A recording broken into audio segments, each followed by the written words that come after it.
penyidik KPK melakukan penggeledahan di kediaman Topan Obaja Putra Ginting, Kepala Dinas PUPR Sumatera Utara nonaktif pada Rabu 2 Juli 2025 pagi hari. Rumah yang berlokasi di perumahan elit klaster Topas, Royal Sumatera, Jalan Jamin Ginting, Medan ini memiliki akses yang dijaga ketat oleh aparat. Saat penyidik tiba di rumah tersebut, mereka langsung disambut sejumlah aparat bersenjata laras panjang tepat ketika mobil penyidik tiba sekitar pukul 9.30 waktu Indonesia Barat. Penggeledahan ini merupakan bagian dari pengembangan kasus korupsi proyek jalan di Mandailing Natal yang sebelumnya melibatkan operasi tangkap tangan, OTT, pada akhir Juni lalu. Seperti dilansir dari Kompas.com hingga siang, tim KPK masih menelusuri sejumlah lokasi di rumah tersebut. Dari penggeledahan tersebut, ditemukan uang tunai sebesar 2,8 miliar rupiah, disimpan dalam 28 pak yang diletakkan di ruang utama rumah. Selain itu, tim juga mengamankan 2 senjata api, yaitu pistol merek Beretta beserta 7 butir amunisi, dan 1 senapan angin dengan 2 paket amunisi airgun. Menurut juru bicara KPK Budi Prasetyo, temuan ini menunjukkan aliran dana dan potensi penyalahgunaan wewenang dalam dugaan suap proyek jalan.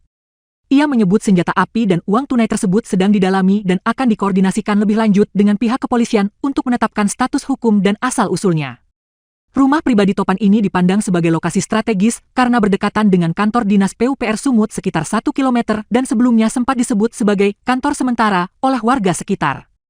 KPK sendiri telah menggeledah kantor Dinas PUPR dan 1 rumah lain di Jalan Busi dalam operasi yang sama untuk mengumpulkan bukti berbasis dokumen proyek jalan di bawah Satker PJN Wilayah 1. Hingga saat ini, KPK telah menetapkan 5 tersangka dari kasus korupsi ini. Mereka adalah Topan Ginting, Kepala UPTD Gunung Tua Rasuli Effendi Siregar, PPK Helianto, serta 2 direktur dari pihak swasta, M. Ahirun Effendi Siregar, PT Dengan, dan M. Raihan Dulasmi Pilang, PT RN.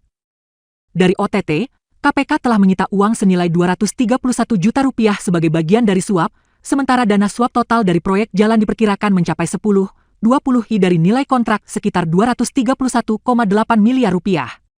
Temuan uang tunai dan senjata api menambah kompleksitas penyidikan, karena KPK tidak hanya berbicara soal suap, tetapi juga potensi kejahatan terkait kepemilikan senjata ilegal. Lembaga anti rasuah kini tengah merancang langkah selanjutnya, termasuk pemeriksaan lanjutan saksi dan penyitaan aset jika ditemukan aliran dana mencurigakan. Secara politik, operasi KPK ini juga menyorot hubungan Topan Ginting dengan Gubernur Sumut, Bobi Nasution. Panggilan terhadap pejabat Pemprov lain, termasuk Bobi, sedang dipertimbangkan oleh penyidik guna mengungkap jaringan aliran dana dan potensi keterlibatan pihak-pihak terkait. Penggeledahan rumah Topan Ginting di Medan menghasilkan temuan krusial berupa uang tunai 2,8 miliar rupiah dan 2 senjata api. KPK kini terus menelusuri asal-usul temuan dan kaitannya dengan dugaan suap proyek jalan di Sumut. Temuan